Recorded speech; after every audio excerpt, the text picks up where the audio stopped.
الکریم اما بعد فاعوذ باللہ من الشیطان الرجیم بسم اللہ الرحمن الرحیم رب اشرح لی صدری ویسر لی امری واحلل عقدۃ من لسانی یفقہوا قولی سبح اسم ربک الاعلی۔ اپنے رب کے نام کی تسبیح کیجیے جو سب سے بلند ہے۔ الذی خلق فسوی، وہ جس نے پیدا کیا پھر درست بنایا۔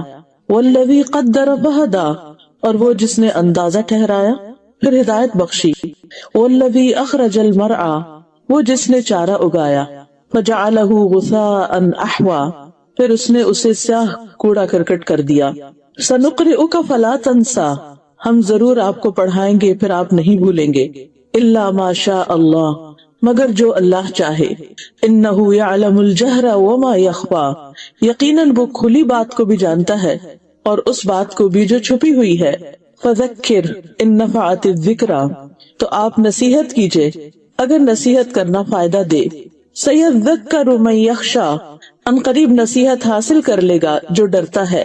ویتجنبها الاشقی، اور اس سے علیحدہ رہے گا جو سب سے بڑا بد نصیب ہے۔ الذی یصلی النار الکبریٰ، وہ جو بہت بڑی آگ میں داخل ہوگا۔ ثم لا یموت فیہا ولا یحییٰ، پھر وہ نہ اس میں مرے گا نہ زندہ رہے گا۔ قد افلح من تزکی، بے شک وہ کامیاب ہو گیا جو پاک ہوا۔ وذکر اسم ربہ فصلی، پھر اس نے اپنے رب کا نام یاد کیا پھر نماز پڑھی۔ بل تؤثرون الحیاۃ الدنیا، بلکہ تم دنیا کی زندگی کو ترجیح دیتے ہو۔ والآخرۃ خیر وابقی، حالانکہ آخرت کہیں بہتر اور زیادہ باقی رہنے والی ہے۔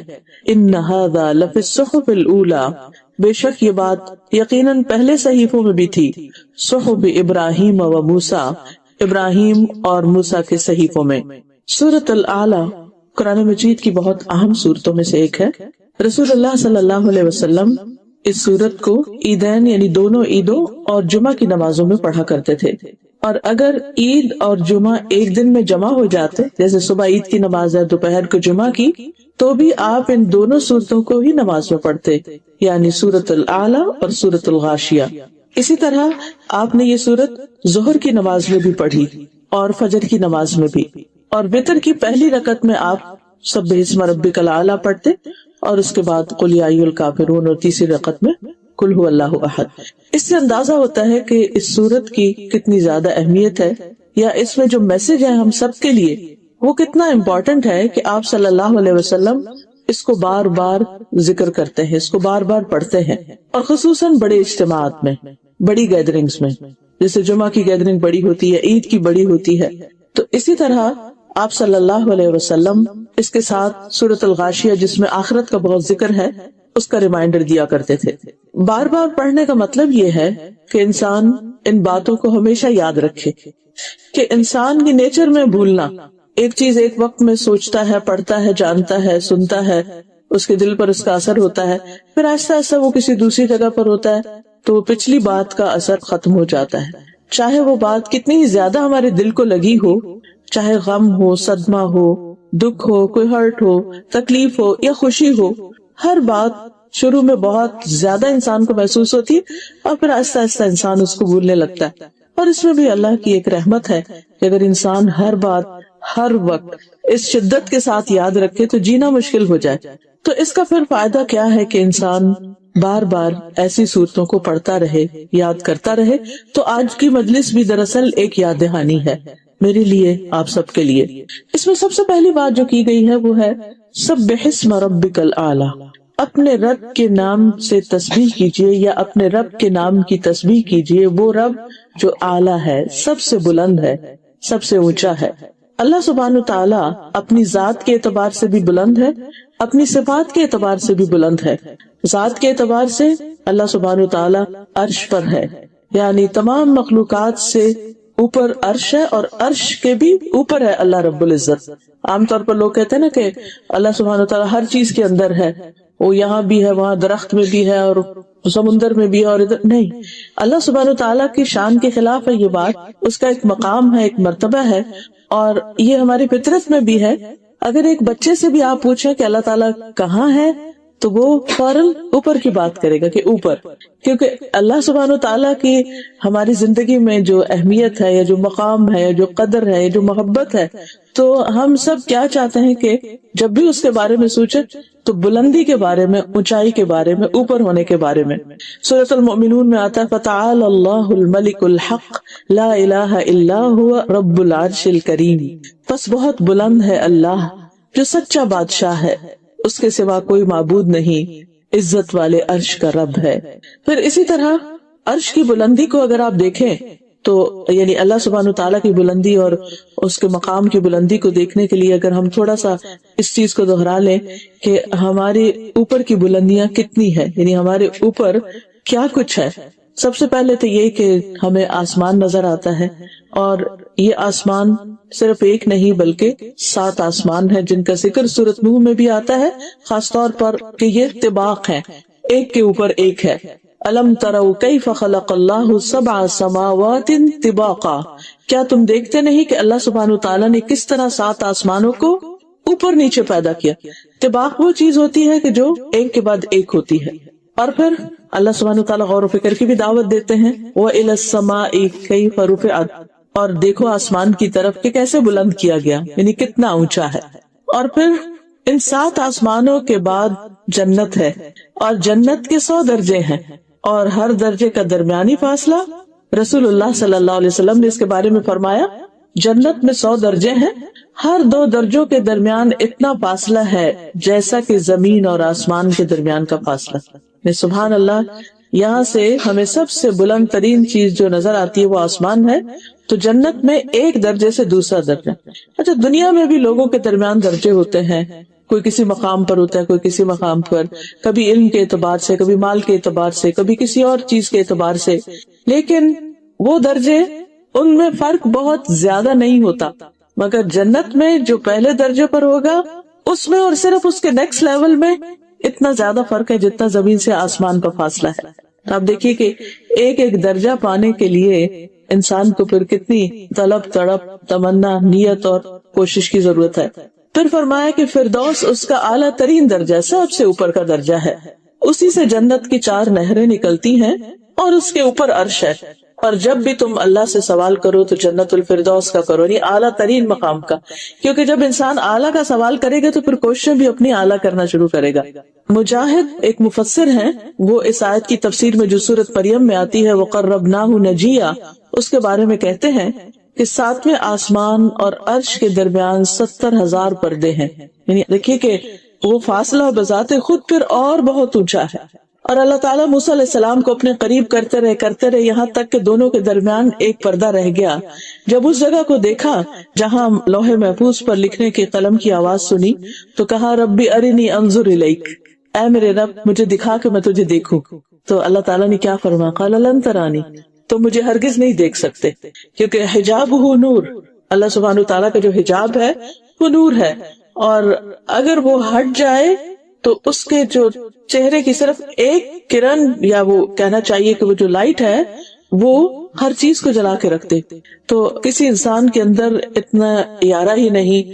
ایون موسیٰ علیہ السلام جو اللہ تعالیٰ کے اتنے بڑے پیغمبر تھے کہ وہ اللہ سبحانہ تعالیٰ کو دنیا میں رہتے ہوئے یا اس لائف میں دیکھ سکیں۔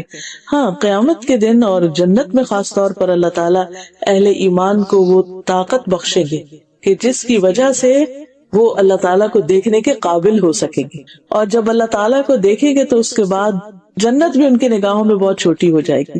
یعنی سب سے بڑی، یعنی کہ ہائر آف ڈیلائٹ جو ہے ایک انسان کے لیے کہ جس سے اس کی واقعی سیٹسفیکشن ہو سکتی ہے، وہ صرف اللہ سبحانہ و تعالیٰ کا دیدار ہے۔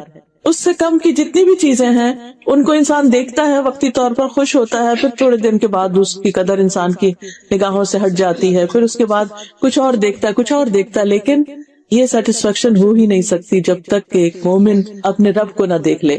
پھر یہ بھی ہمیں معلوم ہے کہ 7ویں آسمان پر بیت المعمور بھی ہے، جس میں ہر روز 70,000 فرشتے طواف کرتے ہیں، اور جس نے ایک بار طواف کر لیا اس کی باری قیامت تک نہیں آئے گی۔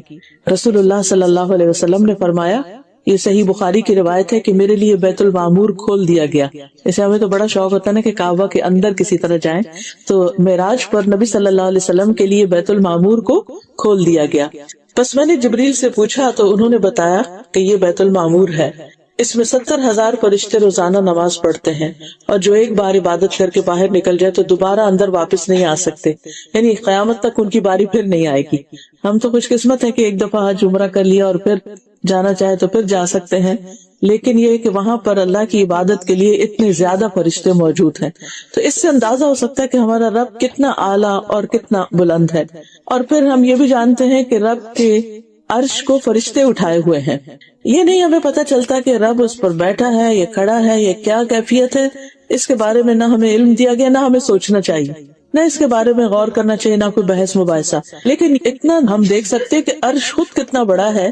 نبی صلی اللہ علیہ وسلم نے فرمایا کہ مجھے اس بات کی اجازت دی گئی کہ میں اللہ کا عرش اٹھانے والے فرشتوں میں سے کسی فرشتے کے بارے میں بیان کروں کہ وہ کتنا بڑا ہے، تو اس کے کانوں کی لو جو ہے، یعنی کان کا جو نچلا حصہ ہے، اس سے کندھے تک، شولڈر تک، اس کا درمیانی فاصلہ 700 سال کی مسافت پر ہے۔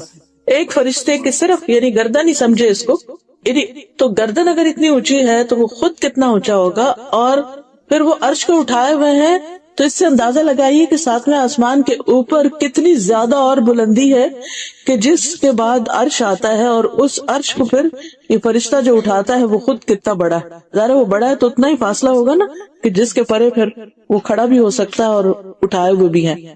اور ان کے بارے میں آتا ہے بعض روایت میں کہ 4 ہیں اور بعض میں آتا ہے 8، اور قیامت کے دن تو فرشور 8 ہیں۔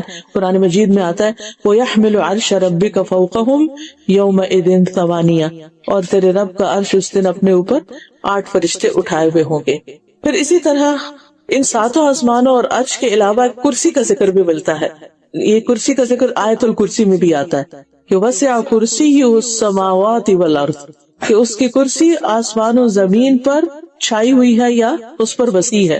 ابو ذر کہتے ہیں نبی صلی اللہ علیہ وسلم نے فرمایا، اے ابو ذر، کرسی کے مقابلے میں 7 آسمان اس طرح ہے جیسے بیابان میں کسی جنگل میں کوئی ایک چھوٹا سا رنگ پڑا ہوا ہو، چھلا پڑا ہوا ہو، اور پھر کرسی کے مقابلے میں عرش کا حجم ایسے ہی ہے جیسے چھلے کے مقابلے میں بیابان ہو، یعنی پھر وہ کرسی جو یعنی 7 آسمانوں کے سامنے چھوٹی ہے، وہ عرش کے مقابلے میں پھر اتنی چھوٹی، یعنی عرش کی وسعت کو آپ دیکھیے کہ کتنی زیادہ ہے۔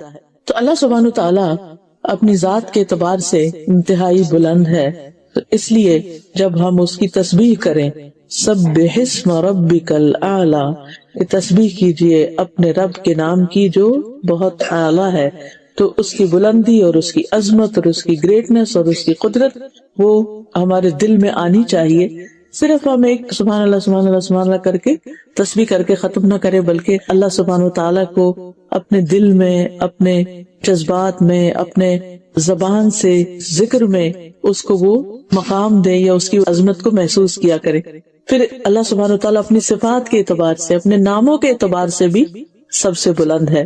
قرآن مجید میں اللہ تعالیٰ فرماتے ہیں سبحانہ وتعالی عما یقولون علوا کبیرا، پاک ہے وہ ان باتوں سے اور بہت بلند و برتر جو یہ لوگ بناتے ہیں، یعنی اللہ تعالیٰ کے شان میں جو بات کرتے ہیں جو اس کو زیب نہیں دیتی، اور پھر اسی طرح جو شرک کرتے ہیں، تو اللہ سبحانہ وتعالیٰ ان چیزوں سے بہت اونچا، بہت بلند ہے، ابو ہے۔ جنہوں نے بھی یہ کہا تھا وَأَنَّهُ تَعَالَى جَدُّ رَبِّنَا مَا اتَّخَذَ صَاحِبَةً وَلَا وَلَدًا، بے شک ہمارے رب کی شان بہت بلند ہے، اس نے کسی کو بیوی یا بیٹا نہیں بنایا، اور پھر ہر کمزوری سے پاک ہے۔ آیت الکرسی میں ہم پڑھتے ہیں اللہ لا الہ الا هو الحی القیوم لا تأخذہ سنۃ ولا نوم، کہ اس کو نہ نیند آتی ہے اور نہ اونگ آتی ہے، کیونکہ نیند اور اونگ جو ہے انسان کی ویکنس ہے، کمزوری ہے۔ کوئی کتنا بھی اسٹرانگ ہو، کسی بھی اعتبار سے، فزیکلی ہیلدی ہو انسان یا پھر دیگر کسی اعتبار سے بہت بڑا انسان ہو دنیا میں، یعنی دنیاوی اعتبار سے، لیکن ہم دیکھا ہوگا کہ کوئی ہمیشہ جاگ نہیں سکتا، بالآخر دن بھر کام کر کے آخر اس کو سونا ہی پڑتا ہے۔ پھر اسی طرح انسان تھک جاتا ہے، لیکن اللہ سبحانہ وتعالی تھکتا نہیں۔ اللہ تعالیٰ فرماتے ہیں وَلَقَدْ خَلَقْنَا السَّمَاوَاتِ وَالْأَرْضَ وَمَا بَيْنَهُمَا فِي سِتَّةِ أَيَّامٍ وَمَا مَسَّنَا مِن لُغُوبٍ، اب بلا شبہ ہم نے آسمانوں اور زمین کو اور جو کچھ ان کے درمیان ہے 6 دنوں میں پیدا کیا، اور ہمیں کسی قسم کی کوئی تھکاوٹ لاحق نہیں ہوئی۔ ہم تھکے نہیں، یعنی اللہ سبحانہ تعالیٰ نے یہ سب کچھ کیا اور اللہ کو تھکاوٹ لاحق نہیں. اس کے برعکس انسان ایک حد کے بعد تھوڑا سا بھی کام کر کے تھک جاتا ہے. پھر اسی طرح آسمان اور زمین کی کوئی چیز اللہ تعالیٰ کو عاجز نہیں کر سکتی، اللہ تعالیٰ پر غالب نہیں آ سکتی. وہ العزیز الحکیم ہے. پھر اسی طرح اللہ تعالیٰ اپنی مخلوق سے غافل نہیں ہے. وما كنا عن الخلق غافلین، ہر لمحہ ہر ایک کو واچ کر رہا ہے. کوئی پتہ نہیں گرتا مگر یہ کہ اس کے علم میں ہوتا ہے. اور پھر یہ کہ اللہ تعالیٰ ہر طرح کے ظلم سے بھی برتر و بالا ہے. وما یظلم ربک احدا. حقیقت یہ کہ جتنے بھی اس کے نام ہیں، جتنی بھی صفات، یہ تو بذات خود ایک الگ باب ہے. ایک ایک نام پر انسان گھنٹوں لگا سکتا ہے. اس کی جو صفات ہیں اور جتنا انسان ان کو جانتا ہے اتنی ہی اللہ تعالیٰ سے محبت بڑھتی چلی جاتی ہے. تو بہرحال خطاب تو نبی صلی اللہ علیہ وسلم سے ہے، لیکن ان کے ساتھ ساتھ ہمیں بھی اس چیز کا حکم دیا گیا، کیونکہ آپ نے پھر تسبیح کرنے کا اپنی امت کو بھی حکم دیا تھا. تو آیت کہہ رہی ہے کہ سبح اسم ربک الاعلی، اپنے اعلی رب کی تسبیح بیان کیجئے. تسبیح کیا چیز ہے؟ تسبیح کا مطلب ہے پاکی بیان کرنا، اس بات کا اظہار کرنا کہ اللہ سبحانہ وتعالی ہر عیب ہر نقص سے پاک ہے. دوسرے لفظوں میں یہ اس کی تعریف ہے، یعنی اللہ تعالیٰ کی تعریف بیان کی جائے. اور پھر یہ بھی یاد رکھیے کہ یہ تسبیح جو ہے یہ صرف دل میں نہ ہو بلکہ زبان کے ساتھ بھی ہو. اور صرف اتنا ہی نہ ہو کہ انسان کہ ہاں میرے دل میں تو اللہ سبحانہ وتعالیٰ کی پاکی کا خیال آتا ہے اور اللہ پاک ہے، نہیں، بلکہ اس کے ساتھ ساتھ انسان رب کا نام لے کر اس کی تسبیح کرے، سبحان اللہ کہے. اللہ تعالیٰ کا جو ذاتی نام ہے وہ کیا ہے؟ اللہ، اللہ سبحانہ وتعالیٰ. اسی لیے سورۃ الواقعہ میں آتا ہے فسبح باسم ربک العظیم، آپ تسبیح بیان کیجیے اپنے رب عظیم کے نام کے ساتھ، یعنی سبحان اللہ کہیے یا سبحان الملک القدوس، یعنی اللہ تعالیٰ کا کوئی اور نام بھی لے کر اس کے ساتھ سبحانہ کا لفظ کیا جا سکتا ہے. کیونکہ انسان جب اپنی زبان سے اللہ سبحانہ وتعالیٰ کا نام لیتا ہے تو پھر اس وقت جو اس کی کیفیت ہوتی ہے وہ کچھ اور ہی ہوتی ہے. یعنی زبان کا بھی ایک رزق ہے اور زبان کی بھی ایک خوشی ہے، اور وہ ہے اللہ کے ذکر میں. ویسے تو زمین و آسمان کی ہر چیز اللہ تعالیٰ کا ذکر کر رہی ہے. قرآن مجید میں سورۃ الاسراء میں آتا ہے تسبح لہ السماوات السبع والارض ومن فیہن، ساتوں آسمان اور زمین اللہ کی تسبیح کرتے ہیں. یعنی آپ جب دیکھیں آسمان کو تو سوچیں یہ اللہ کی تسبیح کرتا ہے. درختوں کو دیکھیں، پہاڑوں کو دیکھیں، نیچر کو دیکھیں، پھولوں کو دیکھیں، پتوں کو دیکھیں، کسی بھی چیز کو تو سوچا کریں یہ میرے رب کی تسبیح کر رہے ہیں. ستاروں کو دیکھیں، سیاروں کو دیکھیں. اور پھر فرمایا وَإِن مِّن شَيْءٍ إِلَّا يُسَبِّحُ بِحَمْدِهِ، کوئی چیز ایسی نہیں جو اس کی تسبیح نہ کر رہی ہو، اس کی حمد کے ساتھ تعریف بھی کرتی ہے ساتھ.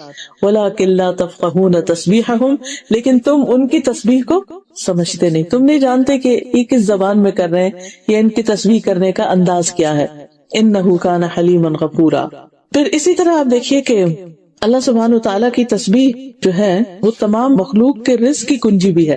حدیث میں آتا ہے اللہ کے نبی نوح علیہ السلام کی وفات کا وقت جب آیا تو انہوں نے اپنے بیٹے سے کہا کہ بیٹا میں تمہیں ایک وصیت کر رہا ہوں. اور وہ وصیت کیا تھی کہ سبحان اللہ و بحمدہ کا ورد کرتے رہنا.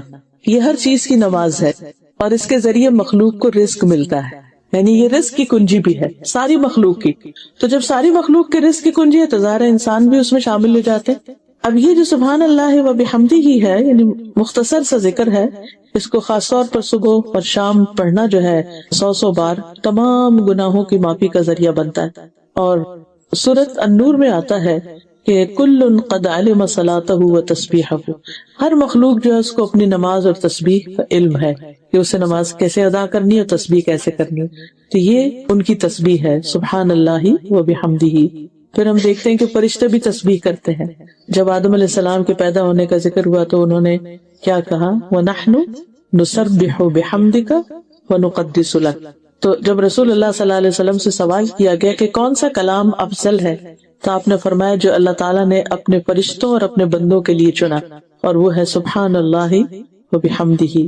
اسی طرح وہ فرشتے جو عرش اٹھائے ہوئے ہیں وہ بھی اللہ کی تسبیح کرتے ہیں.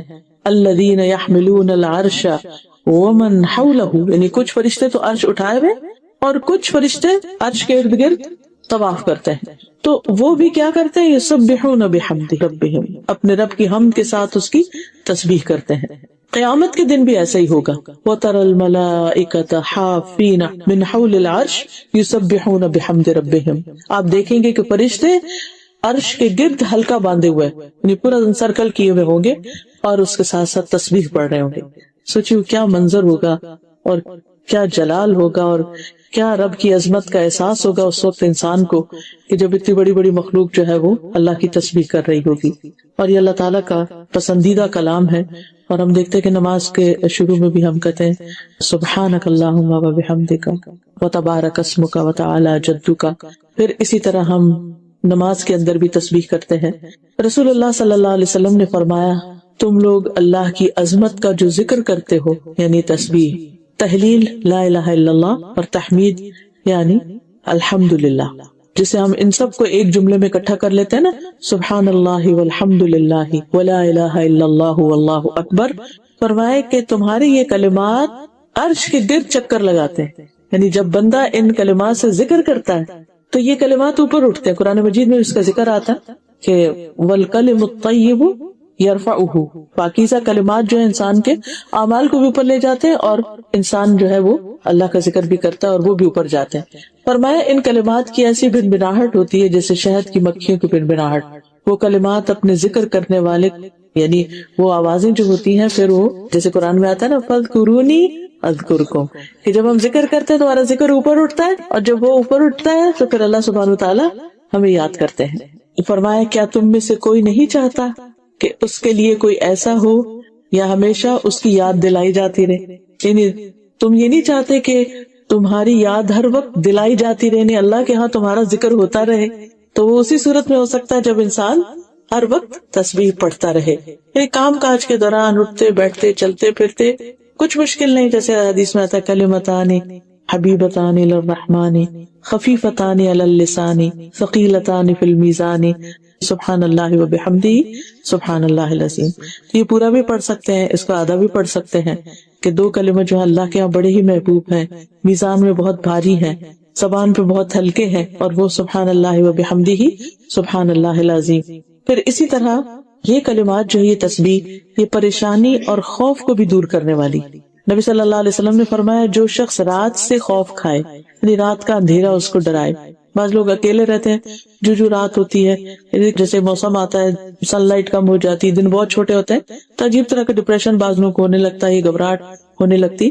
فرمایا کہ جو رات سے خوف کھائے کہ وہ اسے پریشان کرے گی، یا مال خرچ کرنے سے بخل کرے، یا دشمن سے مقابلہ کرنے سے ڈرے، تو وہ اس قول کی کثرت کر دے سبحان اللہ و بحمدہ سبحان اللہ و بحمدہ، یعنی پڑھتا رہے، کیونکہ یہ اللہ کے نزدیک سونے کا پہاڑ اللہ کے راستے میں خرچ کرنے سے زیادہ محبوب ہے۔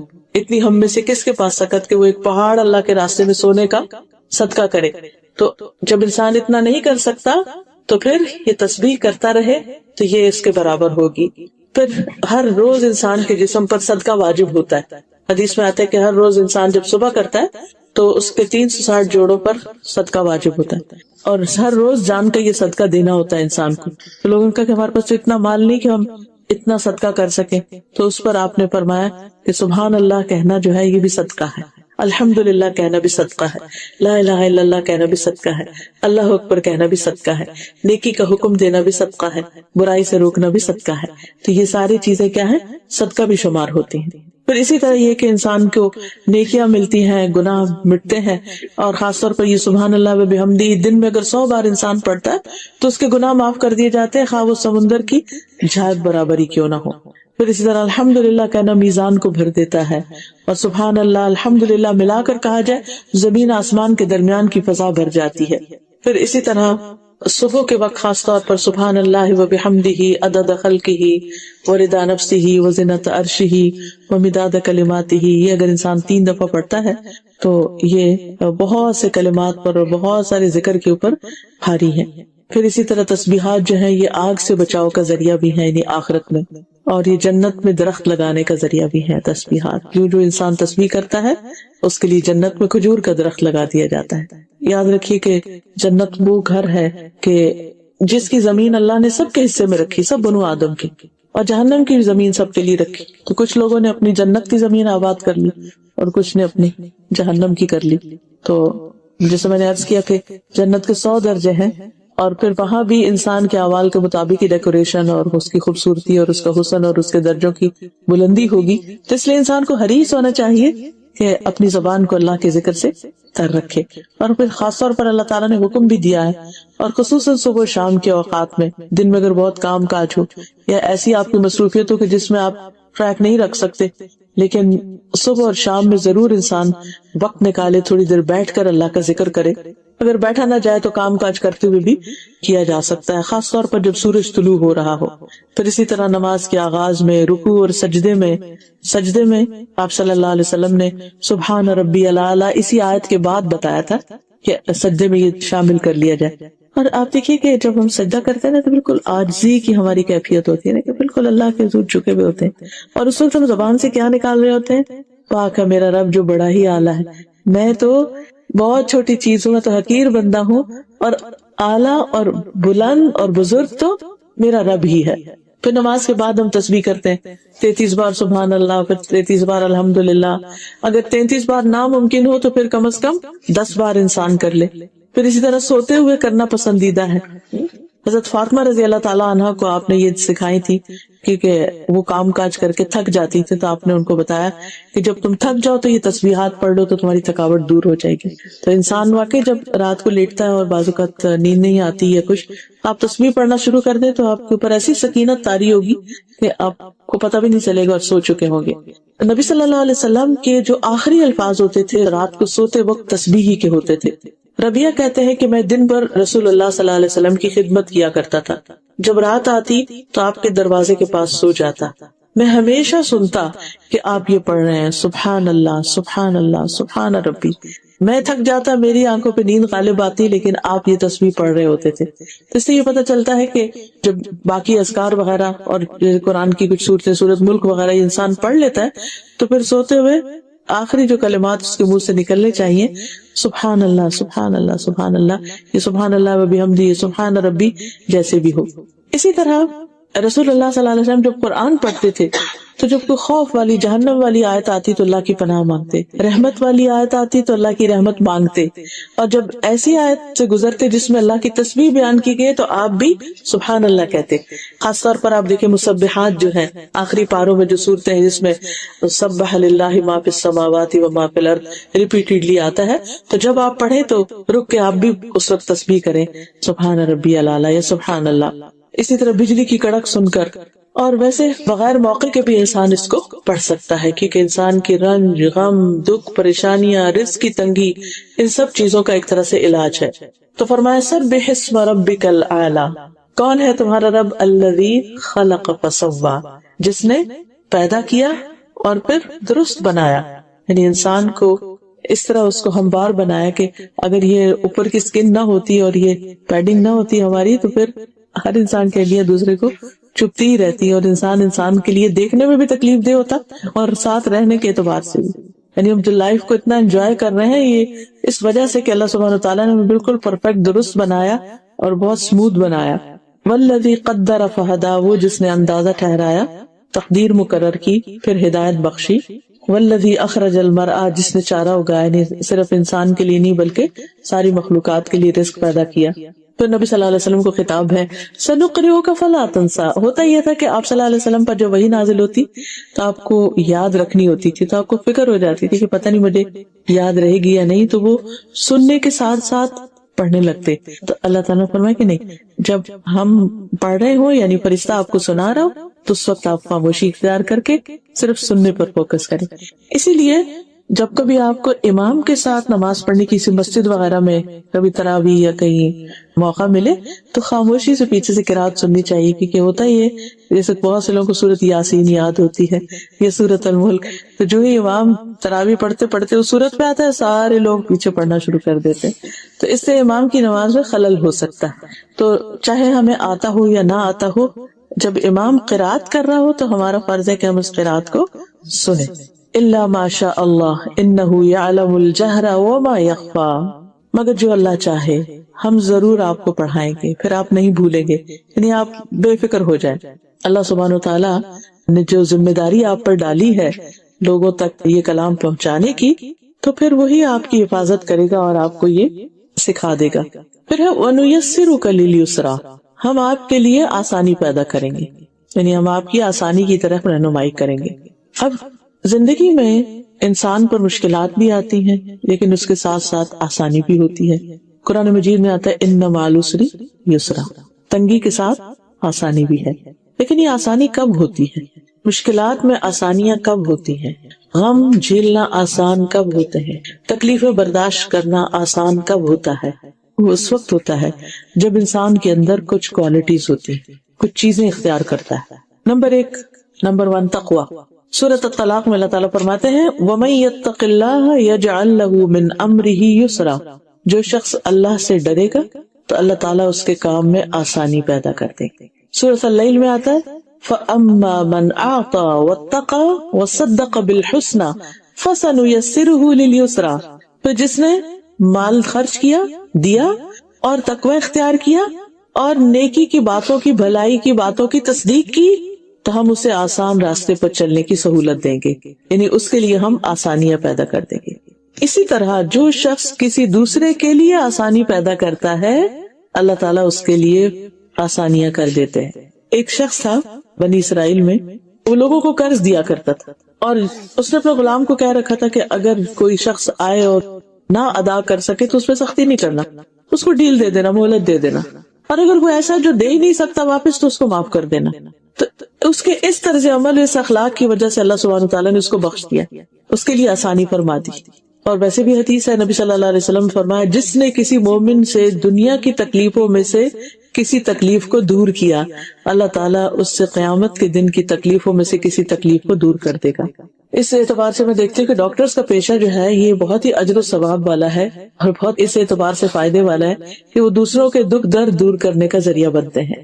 ایسے محنت ہوتی ہے، مشقت ہوتی ہے، اور بعض اوقات اس محنت کی وجہ سے اور اس تکلیف اور اپنے آپ کو تکانے کی وجہ سے پریشان بھی ہو جاتا ہے. لیکن اگر انسان اپنی نیت یہ رکھے اپنے کام پر جاتے ہوئے کہ میں جا رہا ہوں تاکہ اللہ میرے ذریعے لوگوں کے دکھ درد دور کرے، تو انشاءاللہ اللہ سبحانہ وتعالیٰ اس نیت کی وجہ سے، ٹھیک ہے وہ اس کی جاب ہے، وہ اس کا کام ہے، لیکن نیت کے بغیر ہے، اس میں بھی فائدہ ہے. اور وہ فائدہ کیا ہے؟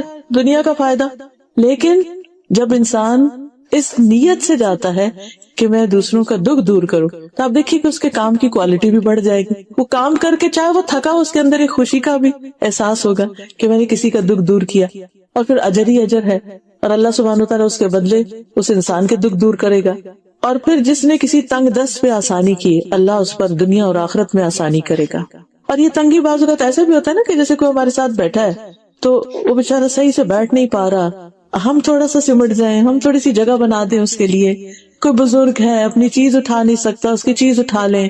کوئی کسی طرح، بعض لوگ خود کھا نہیں سکتے، آپ بزرگ ہو جاتے ہیں ان کو فیڈ کر رہے ہیں، بچوں کی آپ مدد کر رہے ہیں، کسی بھی اعتبار سے.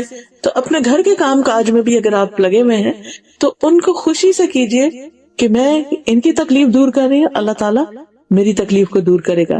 اور جس نے کسی مسلمان کی پردہ پوشی کی، اللہ تعالیٰ اس کی دنیا اور آخرت میں پردہ پوشی کرے گا. اللہ تعالیٰ اس وقت تک بندے کی مدد میں ہوتے ہیں جب تک بندہ اپنے بھائی کی مدد میں لگا ہوا ہوتا ہے. جو کسی کی مدد کرتا رہتا ہے اللہ تعالیٰ کی طرف سے اس کے لیے مدد آتی ہے. اور پھر انسان کو دعا بھی کرنی چاہیے آسانیوں کے لیے. جیسے موسیٰ علیہ السلام پر جب نبوت کا بار ڈالا گیا تو انہوں نے کیا کہا؟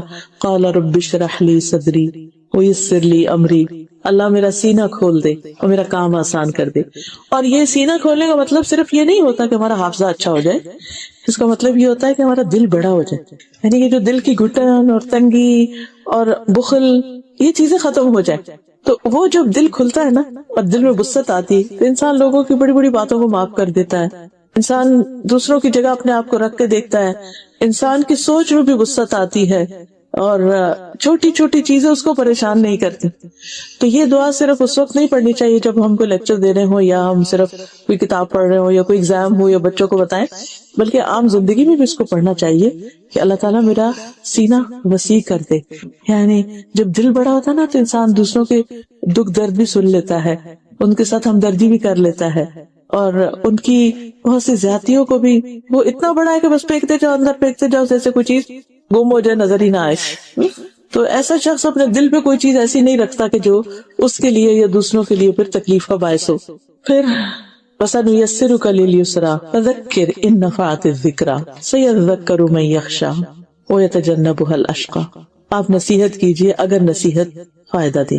نبی صلی اللہ علیہ وسلم کو خطاب ہے کہ اگر لوگ سننا چاہیں قبول کریں تو آپ ان کو بتائیے، کیونکہ سورۃ الذاریات میں آتا ہے وَذَكِّرْ فَإِنَّ الذِّكْرَىٰ تَنفَعُ الْمُؤْمِنِينَ.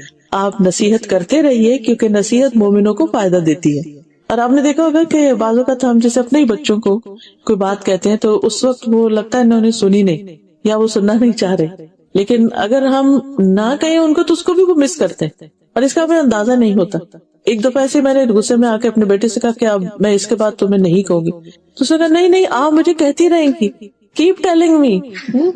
تو اس سے مجھے احساس ہوا کہ ہاں ہمیں فیڈ اپ نہیں ہونا چاہیے، چاہے لینے والا بہت ریسیپٹیو نہ بھی ہو یا توجہ نہ کرے، ہوں کر کے لگے جیسے سنا کچھ نہیں. تو ہم نے دیکھو کہ ہم سب کے ساتھ بھی ایسا ہے نا کہ جب ہم چھوٹے تھے تو ہمارے ماں باپ ہمیں کئی باتیں کہتے تھے جو ہمیں سمجھ نہیں آتی تھی اور اس وقت ان کا فائدہ نہیں ہوا یا ہم نے اٹھایا نہیں ان باتوں سے، لیکن بڑے ہو کے پھر ہمیں یاد فلاں موقع پر مجھے یہ نصیحت کی گئی تھی، فلاں موقع پر یہ بات کہی گئی تھی. تو زندگی میں کہیں نہ کہیں کسی نہ کسی موقع پر فائدہ دیتی ہے. اس لیے اگر آپ کے پاس کوئی بھی اچھی بات ہے کسی کو بتانے کے لیے تو اس کو بتاتے رہیے. ہو سکتا ہے اس وقت وہ شخص ویلیو نہ کرے لیکن بعد میں اس کو سمجھ آ جائے. رسول اللہ صلی اللہ علیہ وسلم نے فرمایا مومن اس حال میں پیدا کیا گیا ہے کہ وہ آزمائش میں مبتلا ہونے والا، توبہ کرنے والا، بھولنے والا ہوتا ہے، لیکن جب اسے نصیحت کی جاتی ہے تو قبول کر لیتا ہے، مان جاتا ہے. پھر اسی طرح نبی صلی اللہ علیہ وسلم کو یہ بھی حکم دیا گیا تھا فَذَكِّرْ بِالْقُرْآنِ مَن يَخَافُ وَعِيدِ. قرآن کے ساتھ اس شخص کو نصیحت کیجیے جو میرے عذاب سے ڈرتا. نصیحت کس کو فائدہ نہیں دیتی؟ عموماً اس کو جس کا دل غافل ہو یا جو اس سے منہ موڑ جائے یا جو اس کا انکار کرے.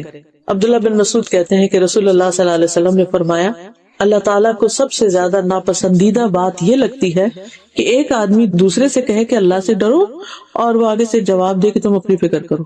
یہ جملہ جو ہے اللہ تعالیٰ کو سخت ناپسند ہے.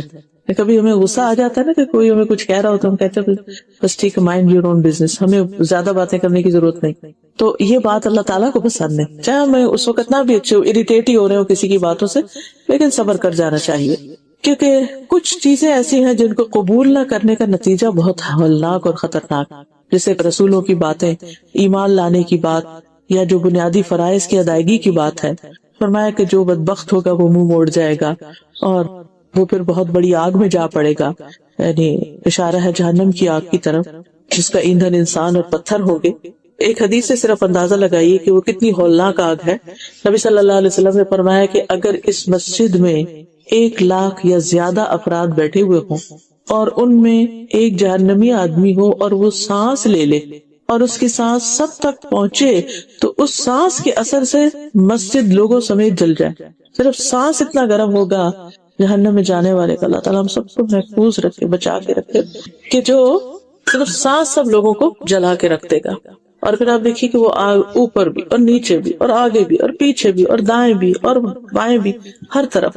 اور جب وہ ہلکی ہونے لگے گی تو اس کو اور زیادہ بڑھا دیا جائے گا. کلما خبت زدناہم سعیرا. اور پھر وہاں موت نہیں آئے گی. دنیا میں تو یہ ہوتا نا جب کوئی تکلیف حد سے بڑھ جاتی ہے تو انسان کے اندر برداشت کی قوت نہیں رہتی، وہ ختم ہو جاتا ہے. لیکن وہاں پر برداشت کی قوت بھی اتنی دے دی جائے گی اور انسان نہ مرے گا اس میں اور نہ جیے گا.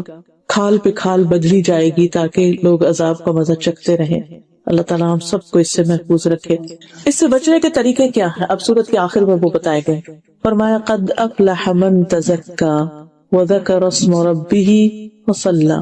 یقیناً کامیاب ہو گیا وہ جس نے تزکیہ کیا، جس نے پاکیزگی اختیار کی، وذکر اسم ربہ اور اپنے رب کا نام ذکر کیا، وصلی پھر نماز پڑھی.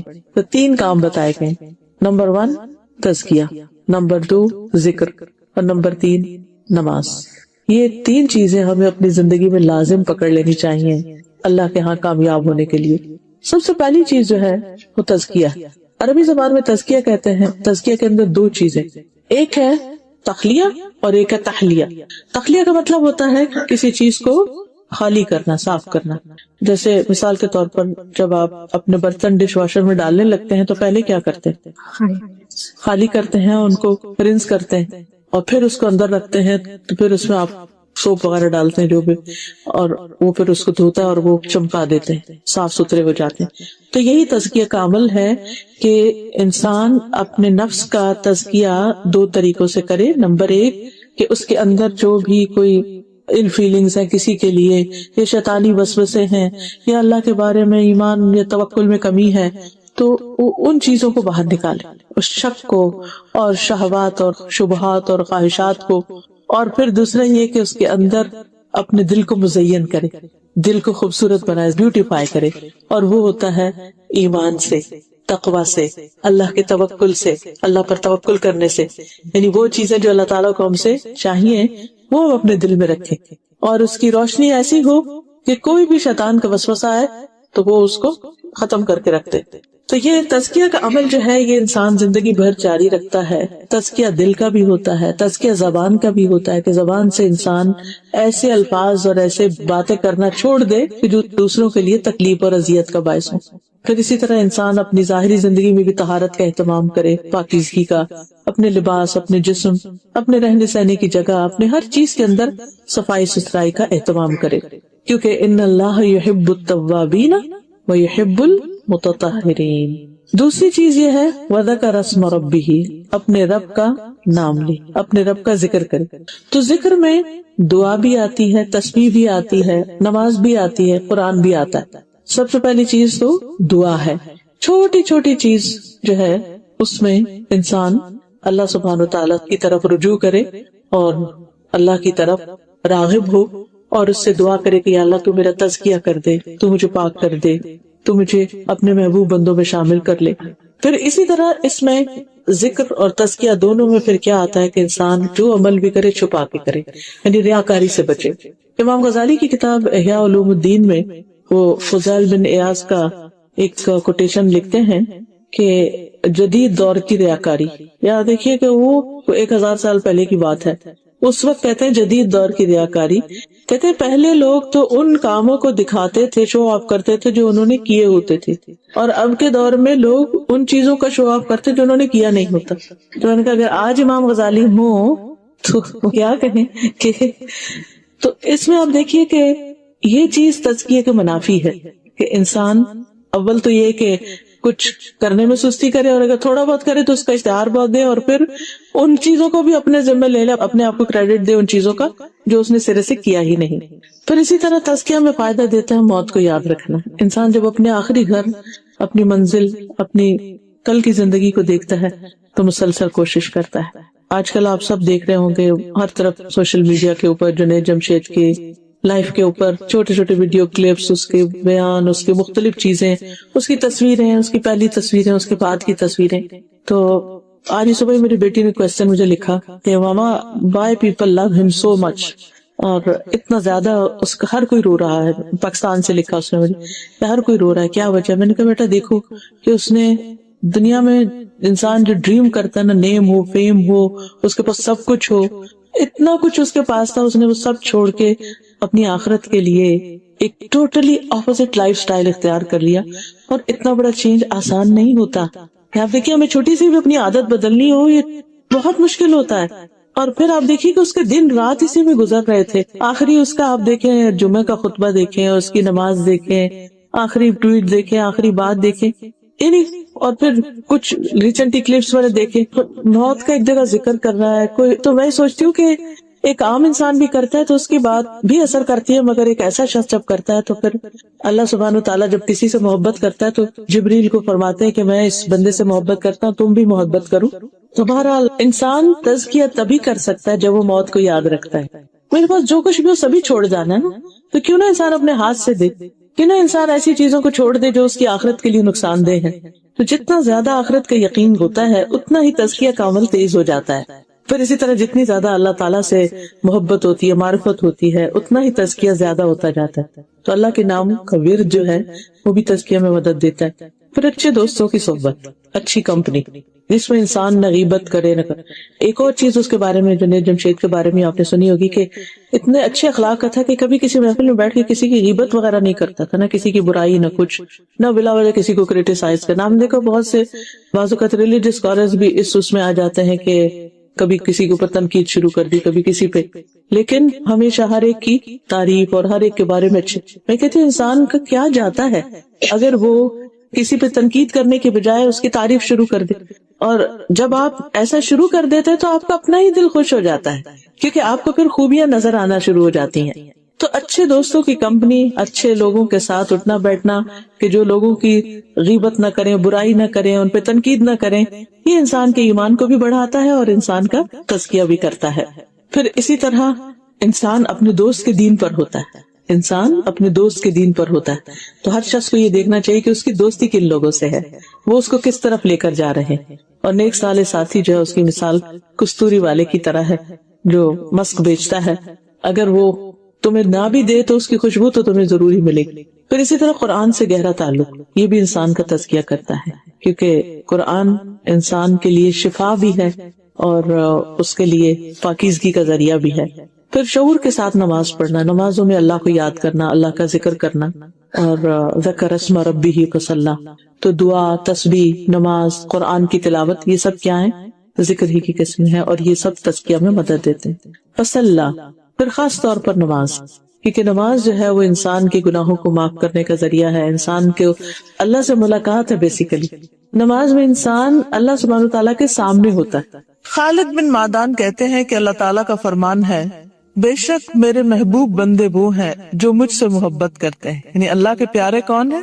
جو اللہ سے پیار کرتے ہیں اور ان کے دل مسجدوں کی طرف لگے رہتے ہیں، مسجدوں سے محبت کرتے ہیں، اللہ کے گھروں سے محبت کرتے ہیں، اور رات کے پچھلے حصے میں استغفار کرتے ہیں. یہ وہ لوگ ہیں کہ جب میں زمین والوں کو کوئی سزا دینے کا ارادہ کرتا ہوں تو ان کی وجہ سے پھر چھوڑ دیتا اور ان سے سزا کو ہٹا دیتا. یعنی ان کی نیکیوں کی وجہ سے زمین پر بہت سی آفتیں آنے سے رک جاتی ہیں، یعنی ان پیاروں کی خاصیت. اور قتادہ رضی اللہ عنہ کہتے ہیں، قرآن آپ کو آپ کی بیماری اور علاج کی خبر دیتا ہے، سو آپ کی بیماری آپ کے گناہ ہے اور اس کا علاج اور دوا استغفار. اور علی بن ابی طالب کہتے ہیں، تعجب ہے اس شخص پر جس کے پاس بچنے کا سامان ہو، اس کے باوجود وہ ہلاک ہو جائے. آپ سے پوچھا کہ وہ کون سی چیز ہے؟ آپ نے فرمایا وہ استغفار ہے. اور آپ کہتے تھے اللہ سبحانہ تعالیٰ نے کسی بندے کو استغفار سے غافل نہیں کیا اس حال میں کہ وہ اس سے عذاب دینے کا ارادہ رکھتا. اور فضیل بن نیاز کہتے ہیں کہ بندے کا قول استغفر اللہ، اس کی تفسیر یہ ہے کہ اے اللہ تو مجھے گناہوں سے ہلکا کر دے. بعض علماء کہتے ہیں کہ بندہ گناہ اور نعمت کے درمیان رہتا ہے، ان دونوں کو سوائے حمد اور استغفار کے کوئی دوسری چیز درست نہیں کر سکتی. اور فضیل رحمت اللہ علیہ کہتے ہیں، بغیر گناہ سے باز آئے ہوئے لوگوں کا استغفار جھوٹے لوگوں کا توبہ ہے. اور رابعہ الادبیہ رحمت اللہ علیہ کہتی ہیں، ہم لوگوں کا استغفار زیادہ استغفار کا محتاج ہے. اور بعض علماء کہتے ہیں، جس شخص نے ندامت اور شرمندگی سے پہلے استغفار کیا تو اس نے اللہ تعالیٰ کے ساتھ استہزاء اور مذاق کیا اس حالت میں کہ وہ نہیں جانتا تھا. یعنی استغفار کے ساتھ اپنے گناہ پر شرمندہ ہونا ضروری. اور ایک اعرابی کے بارے میں سنا گیا، وہ کعبہ کے غلاف کو پکڑے ہوئے چمٹ کر کہہ رہا تھا، اے اللہ میرے گناہ پر مصر رہنے کے باوجود تجھ سے میرا استغفار کرنا قابل ملامت ہے. یعنی میں اس پہ شرمندہ ہوں کہ میں گناہ بھی کرتا ہوں اور پھر بھی توبہ کرتا ہوں، اور میرے علم کے مطابق تیری کشادگی عفو کے باوجود تجھ سے استغفار کو چھوڑ دینا یہ میرے عاجز رہنے اور طاقت نہ رکھنے کی وجہ سے ہے.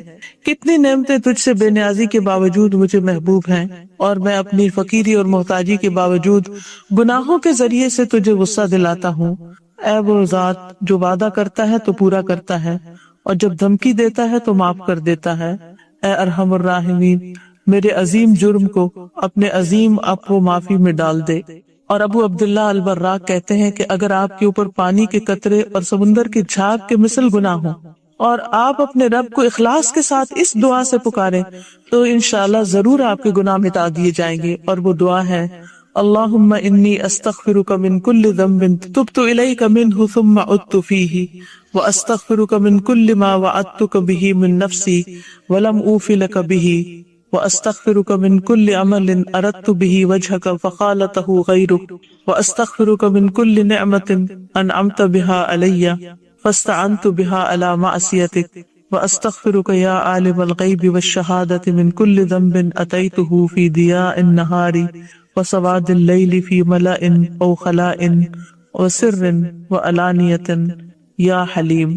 اے اللہ، میں تجھ سے مغفرت طلب کرتا ہوں ہر اس گناہ سے جس کے بارے میں میں نے تجھ سے توبہ کی اور پھر اس کو کر بیٹھا، یعنی ایک دفعہ توبہ کی پھر دوبارہ وہی کام، اور تجھ سے مغفرت طلب کرتا ہوں اپنے ہر اس وعدے کے بارے میں جس کو میں نے کیا اور پورا نہ کیا، یعنی پرومسز بریک کیے، اور مغفرت طلب کرتا ہوں ہر اس عمل کے بارے میں جس کا میں نے تیرے لیے کرنے کا ارادہ کیا بس وہ دوسرے کے لیے ہو گیا، یعنی ارادہ تھا تجھے خوش کرنا اور میں دوسروں کی تعریف کی طرف چل پڑا، اور مغفرت طلب کرتا ہوں ان تمام نعمتوں کے بارے میں جن کو تو نے میرے اوپر کیا، پس میں اپنے گناہوں کے بارے میں تجھ سے مدد طلب کرتا ہوں۔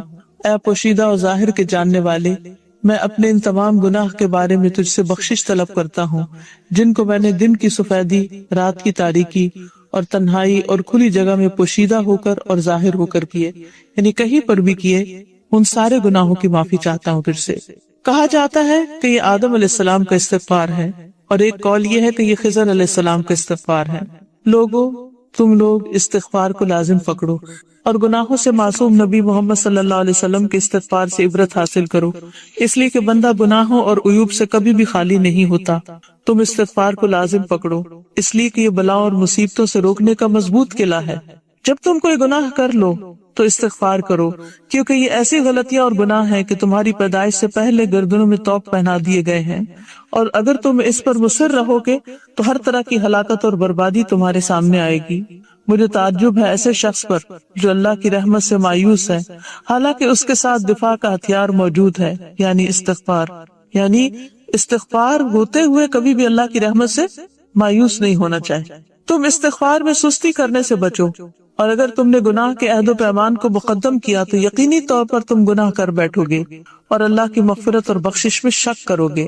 جس شخص پر اللہ کا انعام ہو اسے چاہیے کہ وہ اللہ کی تعریف کرے، اور جس کی روزی میں کمی ہو جائے اس کو چاہیے کہ اللہ سے استغفار کرے، اور جس کے سامنے کو غم اور مصیبت آ پہنچے اس کو چاہیے کہ وہ یہ کہے لا حول ولا قوت الا باللہ العلی العظیم، نہیں ہے کوئی طاقت اور قوت سوائے اللہ کے جو بلند و بالا عظیم ہے۔ ہر قسم کے گناہ انسان کے ذہن سے کبھی ختم نہیں ہوتے، اس لیے اسے چاہیے کہ وہ نئے سرے سے توبہ کرے اور زیادہ سے زیادہ استغفار کرے۔ توبہ کا مطلب یہ ہے کہ بندہ اپنے گناہ کو کبھی نہ بھولے اور گناہ کرنے پر مصر نہ ہو، اور جب بھی وہ کوئی گناہ کر بیٹھے تو فوراً توبہ اور استغفار کرے۔ دلوں میں دل وہ ہے کہ گناہ کرنے سے پہلے استغفار کرے تاکہ اطاعت اور فرما برداری کرنے سے پہلے بدلہ مل جائے۔ صبح و شام اعضاء اور جوارح کے بارے میں بطور شکر اور عافیت غور و فکر کرنا بھی اس کے گناہ سے استغفار کرنا، توبہ کے ذریعے ایمان کی طہارت اور پاکیزگی کے لیے عمل کرنا اور اپنے رزق کی اصلاح کرنا۔ تیرے لیے ضروری ہے کہ تو اللہ سے استغفار کرے، اگر اس کے کرنے سے عاجز ہو تو اللہ تعالیٰ سے اپنا لو لگاؤ، پھر اگر اس سے بھی عاجز ہو تو اللہ تعالیٰ کی اطاعت اور فرما برداری میں مشغول نہ رکھنے میں ہم کوئی عذر نہیں دیکھ رہے، اس لیے کہ درجات کو بلندی اور ترقی دینے میں سب سے زیادہ بہتر ہے۔ استغفار سے متعلق چند اشعار ہیں۔ استغفر اللہ من علمی و من عملی، میں اپنے علم اور عمل سے اللہ سے بخشش طلب کرتا۔ استغفر اللہ من طمعی و من عملی، میں اپنے لالچ اور امید سے اللہ سے بخشش طلب کرتا، یعنی مجھے امید ہے کہ اللہ مجھے بخش دے گا۔ استغفر اللہ مما قد جنیت ومن ظلمی و جوری فی ایام الاولی، میں اللہ سے بخشش طلب کرتا ہوں ان تمام گناہوں سے اور ظلم اور جور سے جن کو میں نے گزشتہ ایام میں کیا ہے۔ استغفر اللہ مما قد خفی و بدا، میں اللہ سے بخشش طلب کرتا ہوں ان تمام چیزوں سے جو پوشیدہ اور ظاہر ہے۔ وما تقر بہ نفسی من العمل، اور اس عمل سے جس سے میرے نفس کو سکون ہو۔ استغفر اللہ من حسدی و من نقصی، میں اپنے حسد اور برائی سے اللہ سے بخشش طلب کرتا ہوں۔ کبھی ہم نے ایسے بخشش مانگی کہ آج تک میں نے کسی سے جو کوئی حسد کیا اللہ اسے مجھے معاف کر دے؟ کبھی خیال ہی نہیں آیا کہ یہ بھی کوئی گناہ۔ ومن غروری ومن حولی ومن حیلی، اپنے غرور اور گھمنڈ اور طاقت اور ہیلا اور بہانہ سے۔ استغفر اللہ من حسی ومن نفسی، میں اللہ سے اپنے حصے ظاہری سے ادراک کی ہوئی چیز اپنے نفس سے بخشش طلب کرتا ہوں، یعنی جن چیزوں کو میں دیکھتا ہوں اور جن چیزوں کو نہیں۔ استغفر اللہ من سری ومن عللی، میں اپنے پوشیدہ اور ظاہری گناہ سے اللہ سے بخشش طلب کرتا ہوں۔ استغفر اللہ من شرک علی خفیہ، میں اللہ سے اپنے چھپے ہوئے شرک سے بخشش طلب کرتا ہوں۔ ومن فسوقی و اجرامی ومن ذللی، اور اپنے فسق و فجور اور جرم اور گناہ کے ارتکاب سے مغفرت طلب کرتا ہوں. استغفر اللہ من وہمی و وسوستی، میں اپنے وہم اور وسوسے سے اللہ کی بخشش طلب کرتا ہوں. یعنی یہ جو وسوسوں کا آنا ہے یہ انسان کو بھٹکانے کا ذریعہ بنتا ہے، اور بعض اوقات انسان اللہ کے بارے میں برے گمان کرنے لگتا ہے، تو اس پر بھی اللہ سے توبہ کر لینی چاہیے. اور بن دسیسۃ نفس قد تخیل لی، اور بڑی سازش سے جو میرے دل میں برے وہم و گمان کے ساتھ پیدا ہو. استغفر اللہ من کفر بنعمت منہ، میں اللہ سے کفران نعمت کی بخشش طلب کرتا ہوں. للخیر والفضل والانعام سہل لی، جس کو اللہ نے بھلائی اور فضل اور انعام کے ساتھ میرے لیے آسان کر دیا. استغفار کی دعا.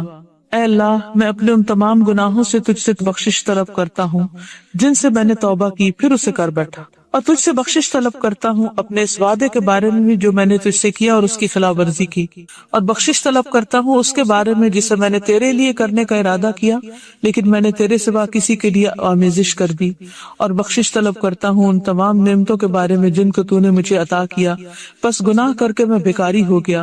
اور میں بخشش طلب کرتا ہوں اس ذات سے جو زندہ اور قائم اور دائم اور غائب اور ظاہر کا جاننے والا ہے اور رحمان اور رحیم ہے، ان تمام گناہوں اور معصیت کے بارے میں جن کا میں نے ارتکاب کیا اور ہر وہ گناہ جن کا اللہ کے علم نے احاطہ کیا ہوا ہے. استغفار سے متعلق کچھ اور اشعار ہیں. استغفر اللہ اہل العفو انزل لی، میں اللہ سے بخشش طلب کرتا ہوں جو غلطیوں کو معاف کرنے والا ہے. ربا رحیما مفید الخیر من ازلی، وہ رب جو ازل سے بھلائی کا فیضان کرنے والا اور رحم کرنے والا ہے.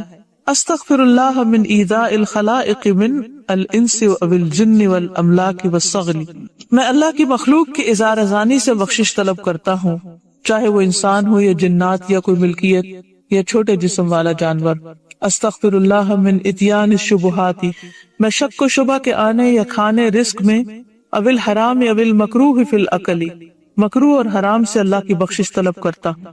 استغفر اللہ من اظہار الحکم، میں اللہ سے اپنی حکمت اور عقل مندی کے غالب کرنے سے مغفرت طلب کرتا ہوں، یعنی اللہ کی بات کے سامنے اپنی بات بڑی کر کے بیان کرنا. والقلب منی غدا بالقبح ذا شتلی، جبکہ میرا دل برائی اور گناہ کی وجہ سے بوجھل اور سخت ہو گیا ہے. استغفر اللہ من بعد ومن بدع ومن بلاء ومن بغی ومن بخل، میں اللہ کی رحمت سے دوری اور ناتجربہ کاری اور مصیبت اور ظلم اور زیادتی اور بخیلی سے اللہ کی بخشش طلب کرتا ہوں. استغفر اللہ من بسط ومن بطر، میں مغرور ہونے اور حق کے انکار کرنے سے اللہ کی بخشش طلب کرتا ہوں. قد بدل لی بحور الخیر بالوشل، کیونکہ یہ دونوں میرے لیے خیر و بھلائی کے سمندر کو پانی کے قطرے میں تبدیل کرنے والے ہیں. یعنی گناہ جو ہیں وہ انسان کی نعمتوں کو چھوٹا کر دیتے ہیں، جیسے سمندر کو قطرہ بنا دیتے ہیں. استغفار کے خزانے اس کتاب میں یہاں اگر آپ نشان رکھ لیں نا تو صبح تہجد کے وقت اس ایریے کو کھول کے آپ یہاں سے استغفار کی دعائیں پڑھ سکتے ہیں. اور یہ تو آپ پہلے بھی پڑھ چکے ہیں. اللہم اغفر لی ما قدمت وما اخرت وما اسررت وما اعلنت وما اسرفت وما انت عالم به منی انت المقدم وانت المؤخر لا الہ الا انت بسمک ربی فاغفر لی ذنبی. اے اللہ میرے پہلے اور بعد والے پوشیدہ اور ظاہر اور حد سے تجاوز کیے ہوئے گناہوں کو معاف فرما جنہیں تو مجھ سے زیادہ جانتا ہے. تو ہی پہلے ہے اور تو ہی بعد میں ہے، تیرے سوا کوئی دوسرا معبود برحق نہیں. اے میرے رب تو میرے گناہ بخش دے. اللہم اغفر لی ذنبی کلہ دقہ وجلہ واولہ وآخرہ وعلانیتہ وسرہ ابوء بنعمتک علی وہذا ما جنیت علی نفسی یا عظیم اغفر لی فانہ لا یغفر الذنوب العظیمۃ الا الرب العظیم. اے اللہ میرے تمام گناہ معاف کر دے، چھوٹے بڑے، پہلے پچھلے، ظاہر اور پوشیدہ، اور تیری نعمت کا میں اعتراف کرتا ہوں اور وہ جو میں نے اپنے نفس کے لیے گناہ کیا. اے اللہ تو مجھے بخش دے، بس نہیں ہے کوئی ان بڑے گناہوں کو بخشنے والا مگر تو رب عظیم. یہ جو چھوٹے دلوں والے ہوتے ہیں، چھوٹی ذہنیت والے ہوتے ہیں، وہ معاف نہیں کرتے. جن کے دل بڑے ہوتے ہیں درگزر کرتے ہیں، معاف کر دیتے ہیں. اور اللہ سے بڑا تو کوئی ہے ہی نہیں، اس لیے اللہ سبحانہ وتعالیٰ سارے گناہوں کو معاف کر دیتا ہے. اور وہ اونٹنی والا قصہ تو سب کو یاد ہے نا، یہ حدیث تو سب نے سن رکھی ہے کہ جب صحرا میں کوئی شخص اپنی اونٹی پہ سامان لے کے جاتا ہے اور وہاں آرام کرنے لگتا ہے تو اتنے میں اونٹی کہیں غائب ہو جاتی، اور پھر اس کو یہ ڈر ہوتا ہے کہ اب نہ کھانا ہے نہ پینا ہے نہ سواری ہے تو میں اس جنگل میں مر ہی جاؤں گا. تو اچانک اس کی اونٹی سامنے آ جاتی ہے اور وہ خوشی کے مارے چلا اٹھتا ہے کہ یا اللہ تو میرا بندہ اور میں تیرا رب. تو یہ اللہ کی بات غلط کرتا ہے، لیکن اللہ کو پتا ہے کہ یہ کس ایکسائٹمنٹ میں کر رہا ہے، تو اللہ تعالیٰ اس پر اس کو معاف کر دیتا ہے. اور اللہ تعالیٰ اس سے بھی زیادہ خوش ہوتا ہے اپنے بندے سے جب بندہ گناہ کر کے واپس آ جاتا ہے. صبح کا بھولا نہ شام کو گھر آ جائے تو اس کو بھولا نہیں کہتے. اللہم انی استغفرک من کل ذنب تبت الیک منہ ثم عدت فیہ. اے اللہ میں تجھ سے بخشش طلب کرتا ہوں ان تمام گناہوں سے جن کی میں نے تجھ سے توبہ کی پھر ان کو کر بیٹھا. واستغفرک من کل ما وعدتک بہ من نفسی ثم لم اوف بہ. اور بخشش طلب کرتا ہوں ہر اس وعدے کے بارے میں جس کو میں نے تجھ سے کیا اور پھر پورا نہ کر سکا. وَأَسْتَغْفِرُكَ مِن كُلِّ عَمَلٍ أَرَدْتُ بِهِ وَجْهَكَ فَخَالَطَهُ غَيْرُكَ. اور بخشش طلب کرتا ہوں تمام اعمال کے بارے میں جن کو میں نے تیرے لیے کرنے کا ارادہ کیا اور وہ تیرے علاوہ دوسروں کے لیے آمیزش ہو گئے، یعنی نیت خراب ہو گئی. وَأَسْتَغْفِرُكَ مِن كُلِّ نِعْمَةٍ أَنْعَمْتَ بِهَا عَلَيَّ فَاسْتَعَنْتُ بِهَا عَلَى مَعْصِيَتِكَ. اور میں تجھ سے ان تمام نعمتوں کے بارے میں جن کو تو نے مجھے عطا کیا اپنے گناہ کی وجہ سے تجھ سے مدد مانگتا ہوں اور بخشش طلب کرتا ہوں. وَأَسْتَغْفِرُكَ يَا عَالِمَ الْغَيْبِ وَالشَّهَادَةِ مِن كُلِّ ذَنبٍ أَتَيْتُهُ فِي ضِيَاءِ النَّهَارِ وَسَوَادِ اللَّيْلِ فِي مَلَأٍ أَوْ خَلَاءٍ وَسِرٍّ وَعَلَانِيَةٍ يَا حَلِيمُ. اے چھپے اور کھلے کے جاننے والے بردبار، میں اپنے ہر اس گناہ سے تجھ سے بخشش طلب کرتا ہوں جسے میں نے دن کی روشنی اور رات کی تاریکی میں، تنہائی میں، کھلے میدان میں، چھپ کر کے اور ظاہر کر کے کیے ہیں. اللہم انت ربی لا الہ الا انت خلقتنی وانا عبدک وانا علی عہدک ووعدک ما استطعت اعوذ بک من شر ما صنعت ابوء لک بنعمتک علی ابوء علی بذنبی فاغفر لی فانہ لا یغفر الذنوب الا انت. اے اللہ تو میرا پالنے والا ہے، کوئی معبود برحق نہیں مگر تو ہی. تو نے مجھے پیدا کیا اور میں تیرا بندہ ہوں اور میں تیرے عہد اور وعدے پر اپنی طاقت کے مطابق قائم ہوں اور میں اپنے ان تمام برے کاموں سے پناہ مانگتا ہوں جو میں نے کیے ہیں اور میں تیری نعمت کا اقرار کرتا ہوں اور اپنے گناہوں کا اقرار کرتا ہوں. بس تو مجھے بخش دے اس لیے کہ تیرے سوا کوئی دوسرا گناہوں کو بخشنے والا نہیں.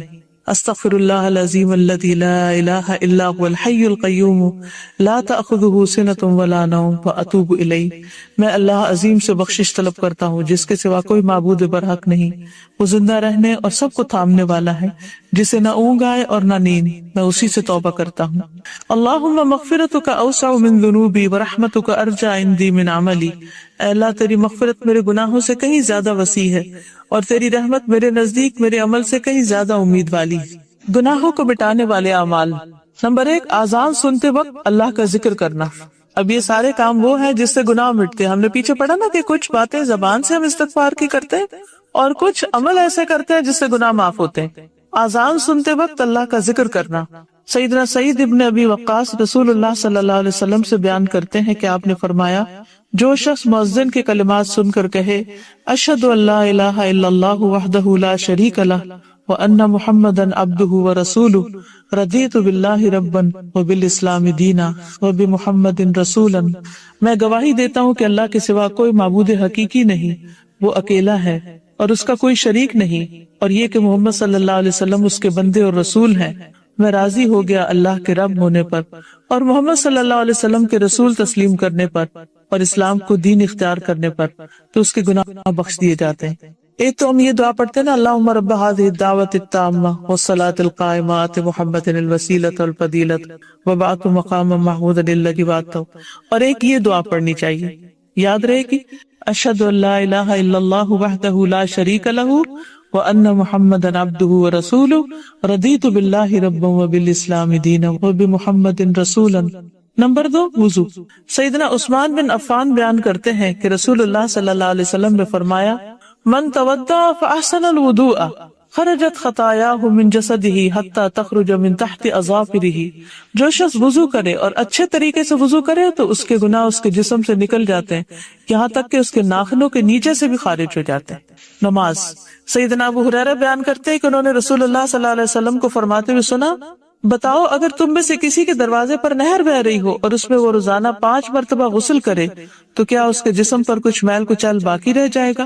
صحابہ نے عرض کیا کہ کچھ میل کچیل باقی نہ رہے گا. آپ نے فرمایا 5 نمازوں کی مثال اسی طرح ہے کہ اللہ ان کے ساتھ گناہوں کو مٹا دیتا ہے. روز کے روز انسان کی صفائی دھلائی ہوتی رہتی.